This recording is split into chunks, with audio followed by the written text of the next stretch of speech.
Hi students, welcome to your new class. ഇന്നത്തെ ക്ലാസ്സിൽ നമ്മൾ ഡിസ്കസ് ചെയ്യാൻ പോകുന്നത് ഇൻറ്റേർണൽ ഫാക്ടേഴ്സ് അല്ലെങ്കിൽ ഫോഴ്സസിനെ കുറിച്ചാണ്. അതായത് ഹ്യൂമൻ റിസോഴ്സ് സ്ട്രാറ്റജി അല്ലെങ്കിൽ പോളിസീനെ അഫക്റ്റ് ചെയ്യുന്ന അല്ലെങ്കിൽ HRMനെ അഫക്റ്റ് ചെയ്യുന്ന ഫോഴ്സസ് ഏതൊക്കെയെന്നുള്ളതാണ് നമ്മൾ ലാസ്റ്റ് ക്ലാസ്സിൽ ഡിസ്കസ് ചെയ്തിട്ടുണ്ടായിരുന്നത്.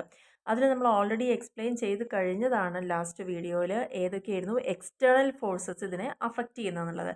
ഇനി വിത്തിൻ ദ ഓർഗനൈസേഷൻ്റെ ഉള്ളിലെ ഏതൊക്കെ കാര്യങ്ങളിലാണ് HRM എത്രത്തോളം ഫോഴ്സ് ചെയ്യപ്പെടുന്നതെന്നുള്ളതാണ് നോക്കുക. എന്തൊക്കെ ഫാക്ടേഴ്സ് അല്ലെങ്കിൽ ഫോഴ്സസ് അതിനെ അഫക്റ്റ് ചെയ്യുന്നുണ്ട് ഒരു HR മാനേജ്മെൻറ്റ് സിസ്റ്റത്തിനെ എന്നുള്ളതാണ് നോക്കുന്നത്.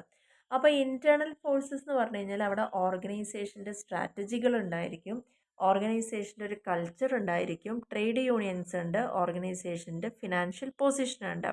അപ്പോൾ അതിന് നമുക്ക് ഓരോന്നായിട്ട് നോക്കാം. എന്താണ് ഈ ഓർഗനൈസേഷൻ്റെ സ്ട്രാറ്റജി എന്ന് പറഞ്ഞു കഴിഞ്ഞാൽ ഏതൊരു ഓർഗനൈസേഷനും അവരുടേതായ ഒരു സ്ട്രാറ്റജി അല്ലെങ്കിൽ ഒരു തന്ത്രങ്ങൾ അവർ സെറ്റ് ചെയ്യും. അത് ചിലപ്പം എക്സ്പ്ലിസിറ്റായിട്ട് സെറ്റ് ചെയ്യും, അല്ലെങ്കിൽ ഇംപ്ലിസിറ്റായിട്ടായിരിക്കും സെറ്റ് ചെയ്യുന്നത്. അതായത് എല്ലാവർക്കും അറിയപ്പെടുന്ന രീതിയിലും അല്ലാത്ത രീതിയിലും അത് സെറ്റ് ചെയ്ത് വെച്ചിട്ടുണ്ടായിരിക്കും. അപ്പോൾ സ്ട്രാറ്റജി എന്ന് പറഞ്ഞു കഴിഞ്ഞാൽ എന്താണ്, എങ്ങനെ അതിൻ്റെ ചുറ്റുമുള്ള എൻവയോൺമെൻറ്റിനോട് ആ ഒരു ഓർഗനൈസേഷൻ റിയാക്ട് ചെയ്യണം എന്നുള്ളതിനെക്കുറിച്ചാണ് അവിടെ കൃത്യമായിട്ട് അവിടെ മെൻഷൻ ചെയ്തിട്ടുണ്ടായിരിക്കാം. അപ്പോൾ അതിൻ്റെ പ്രിൻസിപ്പൽ റിസോഴ്സസും അതേപോലെ അതിൻ്റെ മെയിൻ എഫേർട്ടും അതിൻ്റെ പർപ്പസും എല്ലാം കൃത്യമായിരിക്കും. ആൻഡ് ഹ്യൂമൻ റിസോഴ്സ് എന്ന് പറയുന്നത് അതിലത്തെ ഒരു പ്രിൻസിപ്പൽ റിസോഴ്സ് ആയിരിക്കും എന്നുള്ളതാണ് ഇതിൻ്റെ പ്രത്യേകത. അപ്പോൾ ഓരോ ഫേമിൻ്റെയും സ്ട്രാറ്റജി എന്താണോ അതിലത്തെ ഒരു ഭാഗം എപ്പോഴും HR റിലേറ്റഡ് ആയിട്ടുള്ള ഫാക്ടേഴ്സ് ആയിരിക്കും എന്നുള്ളതാണ് പറയുന്നത്. അപ്പോൾ ഈ ഒരു സ്ട്രാറ്റജി തന്നെ ശരിക്കും 3 ലെവലിലാണ് പറയുന്നത്. കോർപ്പറേറ്റ് ലെവലിലുള്ള സ്ട്രാറ്റജി ഉണ്ട്, ബിസിനസ് ലെവലിലുള്ള സ്ട്രാറ്റജി ഉണ്ട്, ഫങ്ഷണൽ ലെവലിലുള്ള സ്ട്രാറ്റജി ഉണ്ട്. അതിൽ കോർപ്പറേറ്റ് ലെവൽ എന്ന് പറയുമ്പം അവിടെ സ്ട്രാറ്റജിക് ആയിട്ടുള്ള ഡിസിഷനാണ് എപ്പോഴും എടുത്തുകൊണ്ടിരിക്കുക. കാരണം അത് ഏറ്റവും ടോപ്പ് ലെവൽ മാനേജേഴ്സ് എടുത്തുകൊണ്ടിരിക്കുന്നതാണ്. ഏതൊരു സ്ഥാപനത്തിൻ്റെയും ഏറ്റവും ഹയസ്റ്റ് അതോറിറ്റി ആയിരിക്കുന്ന അവർ ഫിക്സ് ചെയ്യുന്ന ചില സ്ട്രാറ്റജീസ് എങ്ങനെയാണ് നമുക്ക് ഫേമിൻ്റെ ഗോൾ അച്ചീവ് ചെയ്യേണ്ടത്, അല്ലെങ്കിൽ what business should be in, ഏതൊരു ബിസിനസ്സിലാണ് നമ്മളിപ്പോൾ ഉള്ളത്, എങ്ങനെയൊക്കെയാണ് അത് അച്ചീവ് ചെയ്യേണ്ടത്, അങ്ങനത്തെ ഒരു ഡിസിഷൻ എടുക്കുമ്പോൾ അവിടെ ഒരുപാട് ലോങ് ടേമിലേക്കുള്ള ഒരു ഡയറക്ഷൻസ് ഒക്കെ ആവശ്യമായിട്ട് വരാറുണ്ട്. അപ്പോൾ നേരത്തെ പറഞ്ഞ പോലെ തന്നെ ഇത്തരത്തിലുള്ള ഡിസിഷൻസ് എടുക്കുന്നത് ആരായിരിക്കും? ടോപ്പ് ലെവൽ മാനേജ്മെൻ്റ് ആയിരിക്കും. അപ്പോൾ അതുകൊണ്ട് തന്നെ ഏത് തരത്തിലുള്ള ഒരു കോർപ്പറേറ്റ് സ്ട്രാറ്റജി ആണോ അവരെടുക്കുന്നത് അതിനെ ബേസ് ചെയ്തിരിക്കും അവിടുത്തെ ഹ്യൂമൻ റിസോഴ്സ് മാനേജ്മെൻറ്റിൻ്റെ പ്രാക്ടീസസും എന്നുള്ളതാണ് പറയുന്നത്. അപ്പോൾ തീർച്ചയായിട്ടും ഒരു ഓർഗനൈസേഷൻ ഫോളോ ചെയ്യുന്ന സ്ട്രാറ്റജി HR പോളിസീനെ അഫക്റ്റ് ചെയ്യും എന്നുള്ളത് തന്നെയാണ് പറയുന്നത്. രണ്ടാമത്തെ പോയിന്റിൽ പറയുന്നത് ഓർഗനൈസേഷണൽ കൾച്ചറാണ്. ഓർഗനൈസേഷൻ കൾച്ചർ കൊണ്ട് ഉദ്ദേശിക്കുന്നത് ഓരോത്തിനും ഒരു സംസ്കാരം ഉണ്ടാവും. അതേപോലെ നമ്മുടെ ഓർഗനൈസേഷന് ചില കൾച്ചറുണ്ട്. അതായത് അവരുടേതായ ആ ഒരു ഓർഗനൈസേഷൻ്റേതായിട്ടുള്ള സെറ്റ് ഓഫ് അസംഷൻസ് വരുന്നുണ്ട്. അവരുടേതായ സർട്ടൻ ബിലീഫ്സും വാല്യൂസും നോംസും ഒക്കെ ഉണ്ടായിരിക്കും. എങ്ങനെയാണ് ഒരു ഓർഗനൈസേഷൻ അവിടുത്തെ മെമ്പേഴ്സുമായിട്ട് ഇത്തരത്തിലുള്ള കാര്യങ്ങൾ ഷെയർ ചെയ്യപ്പെടുന്ന എന്നുള്ളതാണ് പറയുന്നത്. കാരണം ഓരോ വ്യക്തിക്കും ഒരു സംസ്കാരം ഉള്ളതുപോലെ തന്നെ ഓരോ ഓർഗനൈസേഷനും അതിൻ്റേതായ ഒരു കൾച്ചർ ഉണ്ടായിരിക്കും. അത് തന്നെയാണ് മറ്റുള്ള വ്യക്തികളോട് അല്ലെങ്കിൽ സ്ഥാപനവുമായി ബന്ധപ്പെട്ട് വരുന്നവരോട് എങ്ങനെ അത് ബിഹേവ് ചെയ്യുന്നു എന്നുള്ളതാണ് അവിടെ കാണിക്കുന്നത്. ആ ഒരു ഓർഗനൈസേഷൻ്റെ പേഴ്സണാലിറ്റിയാണ് ആ ഒരു കൾച്ചറിലൂടെ നമുക്ക് മനസ്സിലാവുന്നത്. അപ്പോൾ HR മാനേജേഴ്സ് എന്ത് ചെയ്യണം, ആ ഒരു കൾച്ചർ എന്താണോ എന്ന് മനസ്സിലാക്കി അതിനോട് പോസിറ്റീവായിട്ട് അഡ്ജസ്റ്റ് ചെയ്തിട്ട് വേണം ഇത്തരത്തിലുള്ള പോളിസീസ് ഫോമുലേറ്റ് ചെയ്യുക എന്നുള്ളതാണ് പറയുന്നത്. ശരിക്കും 2 എലമെൻറ്റുകളാണ് ഇതിൽ പ്രധാനമായിട്ട് വരുന്നത്. അതായത് ഒരു ഓർഗനൈസേഷൻ്റെ കൾച്ചർ എങ്ങനെ ആവണം എന്ന് തീരുമാനിക്കുന്നത് കൺസെപ്ച്വൽ എലമെൻറ്റുകളും ഉണ്ട്, മെറ്റീരിയൽ എലമെൻറ്റും ഉണ്ട്. കൺസെപ്ച്വൽ എലമെൻറ്റ് എന്ന് പറഞ്ഞു കഴിഞ്ഞാൽ അത് ഇൻറ്റേർണലി ഓറിയൻറ്റഡ് ആണ്. അതായത് ഒരു ഫേമിൻ്റെ വാല്യൂസ് എന്തൊക്കെയാണ്, അവിടുത്തെ ബിലീഫ് എങ്ങനെയാണ്, അവരുടെ ആറ്റിറ്റ്യൂഡ് എങ്ങനെയാണ്, ഫീലിംഗ് എങ്ങനെയാണ്, അതൊക്കെ കോൺസെപ്റ്റ് അല്ലെങ്കിൽ കൺസെപ്റ്റുമായി ബന്ധപ്പെട്ട് വരുന്ന എലമെൻറ്റ്സ് ആണ്. അതേപോലെ തന്നെ അപ്പോൾ അതെല്ലാം ഇൻറ്റേർണൽ ആണ്, വിത്തിൻ ദ ഓർഗനൈസേഷനാണ്. അതേസമയം മെറ്റീരിയൽ എലമെൻറ്റ്സ് എന്ന് പറഞ്ഞു കഴിഞ്ഞാൽ അതൊരു എക്സ്റ്റേർണലി ഫോക്കസ്ഡ് ആയിട്ടുള്ള കാര്യങ്ങൾ. അതായത് ആ ഒരു സ്ഥാപനം നിലനിന്ന് പോകണമെങ്കിൽ ഒരു ബിൽഡിംഗ് വേണം, അവിടെ പേഴ്സണൽ ഡ്രസ്സസ്, പ്രോഡക്ട്സ്, അങ്ങനെയുള്ള എല്ലാ കാര്യങ്ങളും വേണം. അപ്പോൾ ഇത്തരത്തിലുള്ള 2 എലമെൻറ്റുകളാണ് അതിനെ മുന്നോട്ട് കൊണ്ടുപോകുന്നത് എന്നാണ് പറയുന്നത്. നെക്സ്റ്റ് പറഞ്ഞിരിക്കുന്നത് അവിടുത്തെ ട്രേഡ് യൂണിയനാണ്. ട്രേഡ് യൂണിയൻ എന്ന് പറഞ്ഞു കഴിഞ്ഞാൽ എന്താ, ഏതൊരു നല്ല ഓർഗനൈസേഷനും ഓരോ ട്രേഡ് യൂണിയനുമായിട്ട് ബന്ധമുണ്ടായിരിക്കും. അവർ ശരിക്കും ഒരു സെപ്പറേറ്റ് ആയിട്ടുള്ള ഒരു എൻറ്റിറ്റി ആണെങ്കിൽ പോലും അവരെ കൺസിഡർ ചെയ്യുന്നത് എങ്ങനെയാണ്, ഒരു ഓർഗനൈസേഷൻ്റെ ഉള്ളിലുള്ള ഫാക്ടേഴ്സിനെ പോലെ തന്നെയാണ് അവരെയും കൺസിഡർ ചെയ്യുന്നത്. Employees particularly operatives are members of the trade union. അവിടെ വർക്ക് ചെയ്യുന്ന അല്ലെങ്കിൽ സ്ഥാപനത്തിൽ വർക്ക് ചെയ്യുന്ന ഓരോ എംപ്ലോയീസും നോർമലി ഇത്തരത്തിലുള്ള ഒരു ട്രേഡ് യൂണിയനുമായിട്ട് ബന്ധം പുലർത്തുന്നവരായിരിക്കും. കാരണം ട്രേഡ് യൂണിയനിലൂടെയാണ് എങ്ങനെയാണ് ഒരു എംപ്ലോയിനെ റിക്രൂട്ട് ചെയ്യപ്പെടേണ്ടത്, എങ്ങനെ ഡെവലപ്പ് ചെയ്യണം, എങ്ങനെ അവർക്ക് കോമ്പൻസേഷൻ കൊടുക്കണം, എങ്ങനെ ഓരോ എംപ്ലോയീസിനെ മെയിൻറ്റെയിൻ ചെയ്യണം, ആൻഡ് അവരുമായിട്ടുള്ള ഇൻഡസ്ട്രിയൽ റിലേഷൻ എങ്ങനെയായിരിക്കണം എന്നെല്ലാം അവർക്ക് അറിവ് കൊടുക്കുന്നതും ഇത്തരത്തിലുള്ള സംഘടന മുഖാന്തരം തന്നെ ആയിരിക്കും. ജനറലി ഒരു എഗ്രിമെൻ്റ് എപ്പോഴും മാനേജ്മെൻറ്റും ലേബറുമായിട്ട് ഉണ്ടാവുമ്പം അത് അവസാനം ഒരു കളക്റ്റീവ് ബാർഗെയിനിങ്ങിലൂടെ റീച്ച് ചെയ്യപ്പെടുന്നതാണ് എന്നുള്ളതാണ് പറയുന്നത്. കളക്റ്റീവ് ബാർഗെയിനിങ് പറഞ്ഞാൽ എല്ലാവർക്കും കോമൺ ആയിട്ട് നൽകേണ്ട അല്ലെങ്കിൽ കിട്ടേണ്ടതായിട്ടുള്ള കാര്യങ്ങളിലേക്ക് എത്തും എന്നുള്ളതാണ് പറയുന്നത്. Outcome of the collective bargaining എപ്പോഴും എങ്ങനെയായിരിക്കും? Depends on the relative bargaining position of the management and labour. അപ്പോൾ ഇത്തരത്തിൽ എല്ലാവരും ഒരേ കാര്യത്തിന് വേണ്ടിയിട്ട് കളക്റ്റീവായിട്ട് ഒരു ബാർഗെയിനിങ് ചെയ്യുമ്പോൾ അതിൻ്റെ ഒരു റിസൾട്ട് എന്ന് പറയുന്നത് എപ്പോഴും എങ്ങനെയായിരിക്കും എന്നാണ് പറഞ്ഞത്, അവിടുത്തെ മാനേജ്മെൻറ്റും അവിടുത്തെ ലേബേഴ്സും അവരുടെ ആ ഒരു ബാർഗെയിനിങ് പൊസിഷൻ എങ്ങനെയാണോ അതിനെ ബേസ് ചെയ്തിട്ടായിരിക്കും അതിൻ്റെ ഒരു റിസൾട്ട് ഉണ്ടായിരിക്കുക എന്നുള്ളതാണ് പറയുന്നത്. എപ്പോഴും ഒരു trade union is relatively better bargaining position എന്നാണ് പറയുന്നത്. കാരണം എല്ലാവരുടെയും ആവശ്യങ്ങൾക്ക് വേണ്ടി നിലകൊള്ളുന്ന ഒരു സ്ഥാപനമായിട്ടായിരിക്കും ഓരോ ട്രേഡ് യൂണിയൻസും അവിടെ വർക്ക് ചെയ്യുന്നുണ്ടാവുക. അങ്ങനെ വരുമ്പം ഒരു ഹ്യൂമൻ റിസോഴ്സിനെ അഡോപ്റ്റ് ചെയ്യണമെങ്കിലും അവിടെ എന്തൊരു കാര്യം അപ്ലൈ ചെയ്യണമെങ്കിലൊക്കെ ഈ ഒരു ട്രേഡ് യൂണിയനിലൂടെ ആയിരിക്കും അതിൻ്റെ പ്രവർത്തനങ്ങൾ വരിക എന്നുള്ളതാണ് പറഞ്ഞിരിക്കുന്നത്. ഇനി നാലാമത്തെ പോയിന്റ് പറയുന്നത് ഓർഗനൈസേഷൻ്റെ ഫിനാൻഷ്യൽ പൊസിഷനാണ്.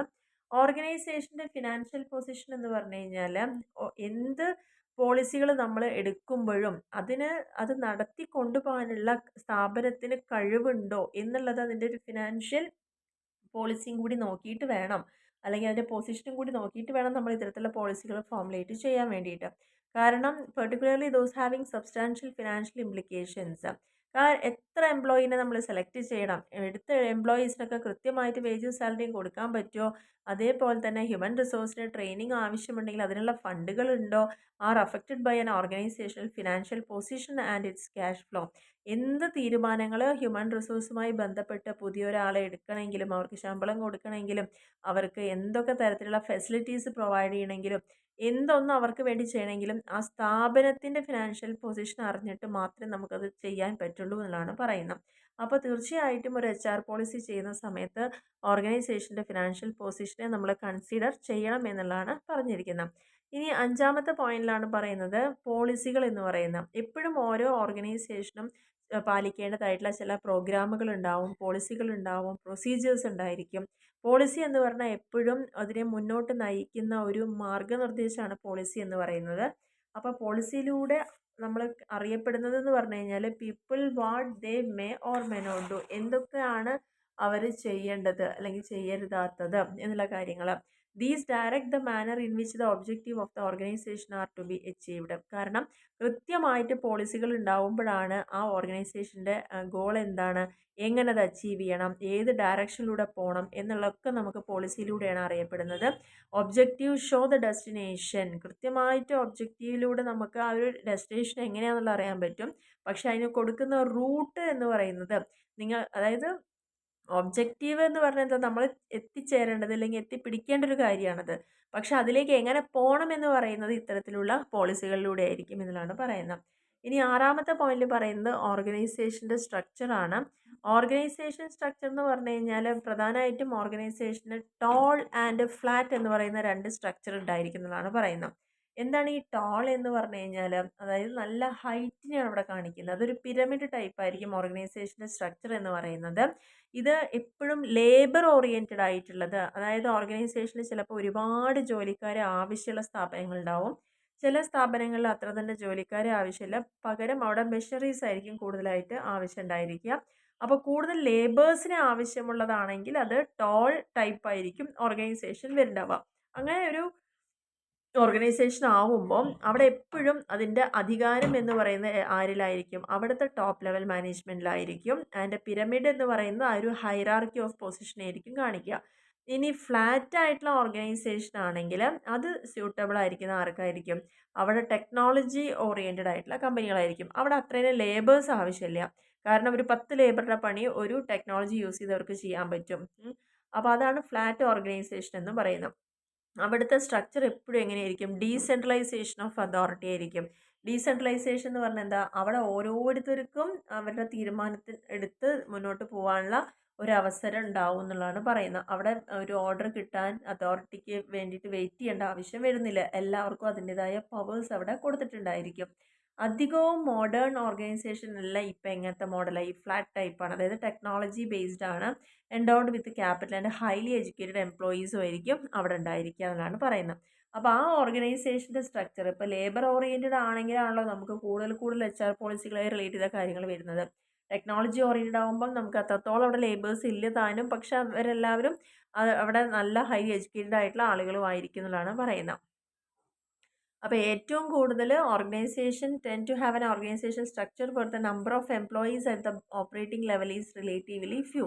അതായത് ഇവിടെ ഓപ്പറേറ്റ് ചെയ്യാൻ എംപ്ലോയീസിൻ്റെ എണ്ണം അവിടെ കുറവായിരിക്കുന്നതാണ് പറയുന്നത്. അപ്പോൾ അതുകൊണ്ട് തന്നെ മോഡേൺ ഓർഗനൈസേഷനിലൊക്കെ HR മാനേജറുടെ ജോബ് എന്ന് പറയുന്നത് വളരെ ചലഞ്ചിങ് ആണ്, അല്ലെങ്കിൽ വളരെ സിഗ്നിഫിക്കൻ്റ് ആണ് എന്നാണ് പറഞ്ഞിരിക്കുന്നത്. 7ാമത്തെ പോയിന്റിൽ പറയുന്നത് HR സിസ്റ്റമാണ്. HR സിസ്റ്റം എന്ന് പറഞ്ഞു കഴിഞ്ഞാൽ the survival, development and performance of N organisation depends. ഒരു സ്ഥാപനം എങ്ങനെ ഓരോ സിറ്റുവേഷനെ അതിജീവിച്ച് മുന്നോട്ട് പോകണു, എങ്ങനെ അത് വികസനത്തിലേക്ക് വരുന്നു, എങ്ങനെയാണ് അതിൻ്റെ പ്രകടനം, പെർഫോമൻസ് എങ്ങനെയാണ്, അതെല്ലാം ഡിപ്പെൻഡ് ചെയ്യുന്നത് എപ്പോഴും അവിടുത്തെ എംപ്ലോയീസ് എങ്ങനെയാണ് എന്നതിനെ ബേസ് ചെയ്തിരിക്കും. കാരണം ഏതൊരു പ്രതിസന്ധിയും തരണം ചെയ്യാൻ പറ്റുന്ന അവിടുത്തെ എംപ്ലോയീസിലൂടെയാണ്. അതിൻ്റെ വികസനം സാധ്യമാവുന്നതും എംപ്ലോയീസിൻ്റെ കൂട്ടായ പ്രവർത്തനമാണ്. അതിൻ്റെ പ്രകടനം മെച്ചപ്പെടുന്നതും എംപ്ലോയീസ് നല്ല ആത്മാർത്ഥമായിട്ട് പരിശ്രമിക്കുന്നതുകൊണ്ടാണ്. അപ്പോൾ അതുകൊണ്ട് തന്നെ ഓർഗനൈസേഷൻ എന്ന് പറയുന്നത് അവിടെ തീർച്ചയായിട്ടും ഒരു ഹ്യൂമൻ റിസോഴ്സ് ഡെവലപ്മെൻറ്റ് ഡിപ്പാർട്ട്മെൻറ്റിൽ ക്രിയേറ്റ് ചെയ്യപ്പെടുന്നു എന്നുള്ളതാണ് പറയുന്നത്. അപ്പോൾ പാർട്ടിസിപ്പേറ്റീവ് മാനേജ്മെൻറ്റ് ആൻഡ് ക്വാളിറ്റി സർക്കിളൊക്കെ അതിൻ്റെ ഭാഗമായിട്ട് വരുന്നതാണ്. കാരണം ഡിസിഷൻ മേക്കിംഗ് പ്രോസസ്സിൽ തീർച്ചയായിട്ടും എംപ്ലോയീസിനെ ഉൾപ്പെടുത്തിക്കൊണ്ട്, അല്ലെങ്കിൽ ഒരു റെപ്രസെൻറ്റേറ്റീവിനെ ഉൾപ്പെടുത്തിക്കൊണ്ട് അവർക്ക് കൂടി ഡെവലപ്പ് ചെയ്യാനുള്ളൊരു പോസിറ്റീവായിട്ടുള്ളൊരു കാഴ്ചപ്പാടാണ് HR വരുന്നത്. അതുപോലെ ക്വാളിറ്റി സർക്കിൾസ്, അതായത് കുറച്ച് ആളുകൾ സ്വമേധയാ ചേർന്നുകൊണ്ട് നമ്മുടെ കമ്പനിയുടെ പ്രവർത്തനങ്ങളെ എങ്ങനെ മുന്നോട്ട് നല്ല രീതിയിൽ ഡെവലപ്പ് ചെയ്യാമെന്ന് തീരുമാനിക്കുന്ന കുറച്ച് quality circles. And providing free flow of upward communication, അതായത് ഒരു എംപ്ലോയിക്ക് എന്ത് സജഷൻസ് പറയാനും അഭിപ്രായങ്ങൾ പറയാനുള്ളൊരു സ്വാതന്ത്ര്യവും, അതേപോലെ തന്നെ എംപ്ലോയീസിൻ്റെ ആ ഒരു അന്തസ്സ് അവിടെ ഉയർത്തി കാണിക്കുന്ന തരത്തിലുമായിരിക്കുന്നതാണ് പറയുന്നത്. അപ്പോൾ ഇതിനെയാണ് HR സിസ്റ്റം എന്ന് പറയുന്നത്. ഓക്കെ, അപ്പോൾ ഇത്രയാണ് നമ്മൾ ഇന്നത്തെ വീഡിയോയിൽ ഡിസ്കസ് ചെയ്തിരിക്കുന്നത്. എന്തൊക്കെയാണ് ഒരു സ്ഥാപനത്തിൻ്റെ HR പോളിസികളെ അഫക്റ്റ് ചെയ്യപ്പെടുന്ന ഫാക്ടേഴ്സ്, അതും ഇൻറ്റേർണലായിട്ടും എക്സ്റ്റേണലായിട്ടും. ശരിക്കും ഇതൊരു essay ക്വസ്റ്റൻ ആയിട്ട് വേണമെങ്കിൽ കംപ്ലീറ്റ് ആയിട്ട് ചോദിക്കാം. അതേപോലെ തന്നെ ഏതെങ്കിലും ഒരു ഫാക്ടേഴ്സ് മാത്രമായിട്ടും നിങ്ങൾക്ക് ചോദ്യം, ഒരു 6 മാർക്കിനൊക്കെ ചോദ്യം വരാനുള്ള സാധ്യത ഉള്ള ഒരു ഏരിയയാണത്.